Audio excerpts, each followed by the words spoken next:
శ్రీమాత్రే నమ. జయ గురు దత్తాత్రేయ నమ. ఈ వీడియోలో మనం మిథున రాశి వారికి 2026వ సంవత్సరం ఏప్రిల్ నెల మాస ఫలితాలు తెలుసుకుందాం.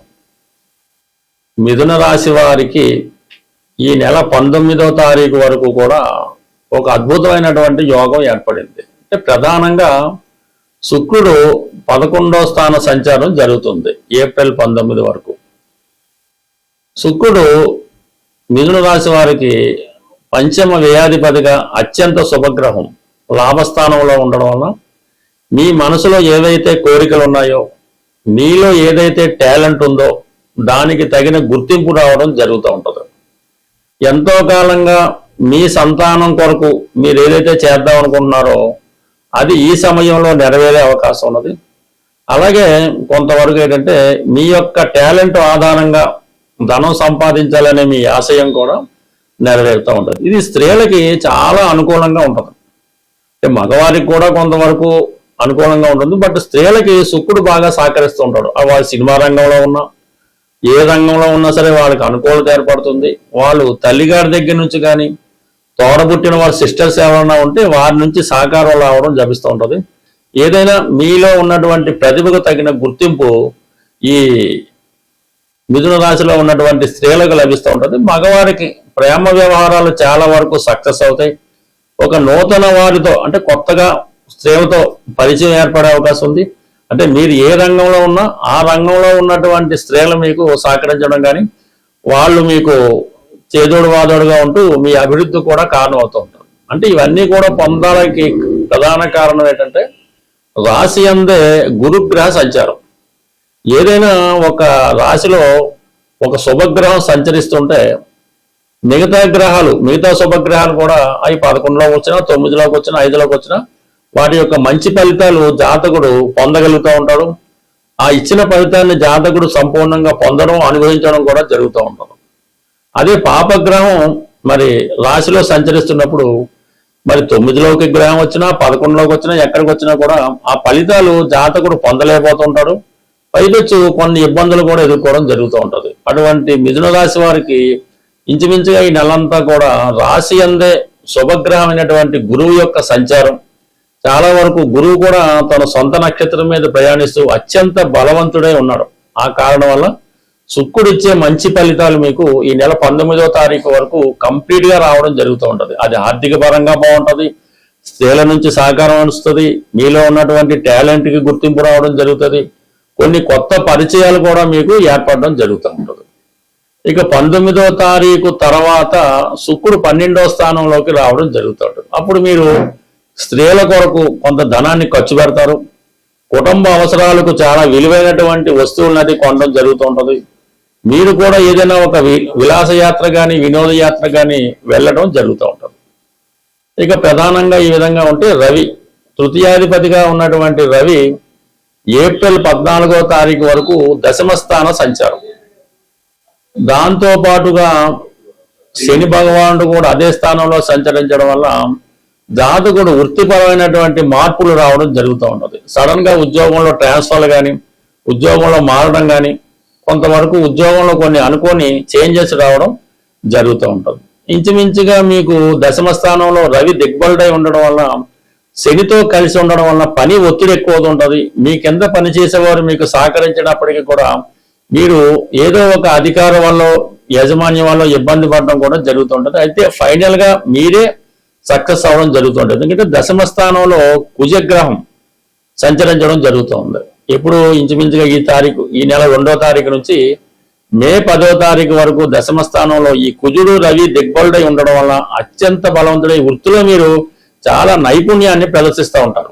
ఆ కారణం వల్ల ఏంటంటే బాధ్యతలు పెరుగుతాయి, వృత్తిలో ఒక విధమైన ప్రమోషన్ లాంటిది కూడా రావడం జరుగుతూ ఉంటుంది. బట్ ఈ విధంగా దశమ స్థానంలో ఈ గ్రహాలు సహకరించడం, రాశి అందు ఉన్నటువంటి గురువు మిమ్మల్ని ప్రోత్సాహకరంగా అభివృద్ధికరంగా మంచి కార్యక్రమాలు చేయడానికి మంచి పనులు చేయడానికి ప్రోత్సహిస్తూ ఉంటాడు. అంటే పోయిన నెల మనకు వక్రగమనంలో ఉన్నటువంటి గురువు ఈ నెలంతా కూడా రుజు మార్గంలో ఉండడం జరుగుతూ ఉంటుంది. దీనివల్ల ప్రధానంగా వివాహ ప్రయత్నాలు చేస్తున్న వారికి వివాహ ప్రయత్నాలు మనకి శుక్రుడు 11లో రావడం, గురువు రాశిలో ఉండడం, సప్తమాన్ని వీక్షించడం, మీలో కూడా మంచి మంచి అలవాట్లు చాలా నైపుణ్యం పెరుగుతూ ఉంటుంది. కొత్త అలవాట్లతో జీవితాన్ని కొత్తగా ప్రజెంట్ చేసుకోవడంతో వివాహ ప్రయత్నాలు నెరవేరుతాయి. అలాగే మీలో దైవభక్తి పెరుగుతూ ఉంటది, మంచి వాళ్ళతో పరిచయం ఏర్పడుతుంది. ఎవరు చెప్పకుండానే మీకు మీరే జీవితాన్ని ఇంప్రూవ్ చేసుకుంటూ ఒక కొత్త వ్యక్తిగా సమాజానికి కనబడే అవకాశం ఉంటుంది. మనకి ఏప్రిల్ నెల 2వ తారీఖున శ్రీరామనవమి రావడం జరుగుతుంది. ప్రధానంగా ఎవరికైతే వివాహం ఆలస్యం అవుతుందో, అలాగే వివాహ సంబంధాలు వచ్చి మిస్ అవ్వడం, ఈ విధంగా వివాహం కొరకు అబ్బాయిలైనా అమ్మాయిలైనా వివాహం కొరకు ఎదురు చూస్తున్న వారికి ఈ శ్రీరామ నవమి చాలా ఇంపార్టెంట్తో కూడుకున్నది. కంపల్సరిగా ఆ రోజు మీరు శుభ్రంగా తలకు స్నానం చేసి కొత్త బట్టలు ధరించి ఈ శ్రీరామనవమి కళ్యాణం భద్రాచలంలో జరుగుతున్నా పర్లేదు, మీ ఊళ్ళో ఎక్కడ జరిగినా సరే ఆ కళ్యాణంలో 100కి 100 రూపాయలు పూర్తి అయ్యేదాకా, అంటే తలంబరాలు అయ్యేదాకా ఉండి అక్కడ ఏమన్నా వాళ్ళు భోజనం అది పెడితే భోజనం చేసి చక్కగా కొన్ని తలంబరాల బియ్యం మీరు ఇంటికి తెచ్చుకొని అది మీ శిరస్సు మీద జల్లుకోవడం మంచిది.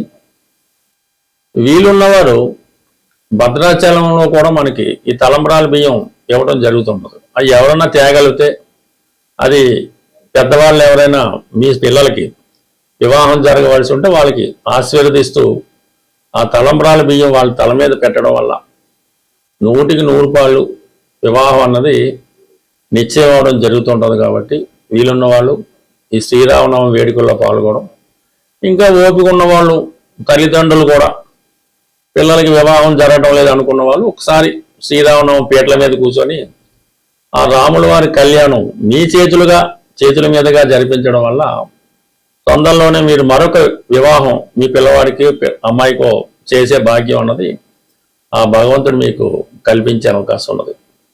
తప్పకుండా ఈ పరిహారాన్ని, అంటే పరిహారం అనగా ఇది ఒక కర్తవ్యం, ఈ కర్తవ్యంగా చేయడం వల్ల ప్రధానంగా మీ ఇంట్లో తొందరలోనే శుభకార్యం జరుగుతూ ఉంటుంది. అలాగే మనకి ఎలాగా మంచి రోజులు వచ్చాయి కాబట్టి వివాహం కొరకు ఎవరైతే ఎదురు చూస్తున్నారో వాళ్ళు ఒక 8 మంగళవారాలు పవిత్రంగా సాంప్రదాయ దుస్తులతో ఆంజనేయ స్వామి వారి ఆలయంలో తమలపాకులతో అర్చన చేపించి ఆ రోజు సంపూర్ణంగా సాత్విక ఆహారం తీసుకొని భూసైనం అంటే నేల మీద పడుకోవడం వల్ల ఆ రోజు మంగళవారం రోజు ఉపవాసం అనేది అక్కర్లేదు, లైట్ ఫుడ్ తీసుకొని హనుమాన్ చాలీసా 3 సార్లు ఉదయం మధ్యాహ్నం రాత్రి 3 సార్లు ఒకేసారి చదవడం వల్ల ఒక 8 వారాలు ఈ విధంగా ఆంజనేయ స్వామి వారి వ్రతం చేయటం వల్ల శీఘ్రంగా కళ్యాణం జరిగే అవకాశం ఉంది. బట్ ఏదైనా మరి ఈ ఏప్రిల్ నెలలో మరి మొదటిసారిగా వచ్చే, అంటే మొదటి వారంలోనే వచ్చే శ్రీరామనవమి చేయటం వల్ల కొంతమందికి అయితే మే నెలాఖరులోపు కూడా వివాహం కుదిరిన ఆశ్చర్యపోక్కర్లేదు. ప్రేక్షకులకు ఒక చిన్న విజ్ఞప్తి, ఈ మార్చి నెల 29వ తారీఖు అంటే ఆదివారం రోజు హైదరాబాదులో జ్యోతిష విజ్ఞాన కేంద్రం వారి సహకారంతో ఈ సుందరయ్య విజ్ఞాన కేంద్రంలో ఒక జ్యోతిష మహాసభ నిర్వహించడం జరుగుతుంది. అంటే అందులో ప్రముఖమైనటువంటి వ్యక్తులు వారి అభిప్రాయాలు, అంటే జ్యోతిష్ శాస్త్రరీత్యా కొన్ని ప్రధానమైన టాపిక్స్ తీసుకొని ప్రసంగించడం జరుగుతూ ఉంటుంది. ఈ జ్యోతిష మహాసభలో పాల్గొందామనే ఆసక్తి కలిగిన వాళ్ళు ఎవరైనా ఉంటే 29వ తారీఖు మీ యొక్క పేర్లు ఇవ్వడం, కానీ డైరెక్ట్గా కూడా సభకు వచ్చిన ఇబ్బంది ఏం లేదు.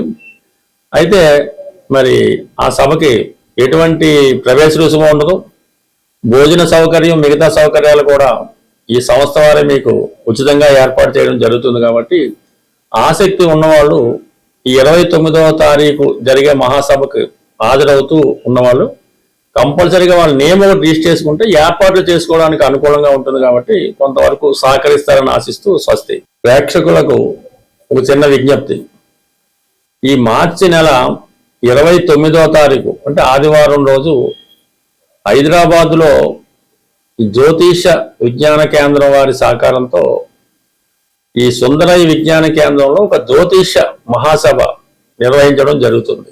అంటే అందులో ప్రముఖమైనటువంటి వ్యక్తులు వారి అభిప్రాయాలు, అంటే జ్యోతిష్ శాస్త్రరీత్యా కొన్ని ప్రధానమైన టాపిక్స్ తీసుకొని ప్రసంగించడం జరుగుతూ ఉంటుంది. ఈ జ్యోతిష మహాసభలో పాల్గొందామని ఆసక్తి కలిగిన వాళ్ళు ఎవరైనా ఉంటే 29వ తారీఖు మీ యొక్క పేర్లు ఇవ్వడం, కానీ డైరెక్ట్గా కూడా సభకు వచ్చిన ఇబ్బంది ఏం లేదు. అయితే మరి ఆ సభకి ఎటువంటి ప్రవేశ రుసుము ఉండదు. భోజన సౌకర్యం, మిగతా సౌకర్యాలు కూడా ఈ సంస్థ వారే మీకు ఉచితంగా ఏర్పాటు చేయడం జరుగుతుంది. కాబట్టి ఆసక్తి ఉన్నవాళ్ళు ఈ 29వ తారీఖు జరిగే మహాసభకు హాజరవుతూ ఉన్నవాళ్ళు కంపల్సరీగా వాళ్ళ నేమ్ ఒకటి రిజిస్టర్ చేసుకుంటే ఏర్పాట్లు చేసుకోవడానికి అనుకూలంగా ఉంటుంది. కాబట్టి కొంతవరకు సహకరిస్తారని ఆశిస్తూ స్వస్తి.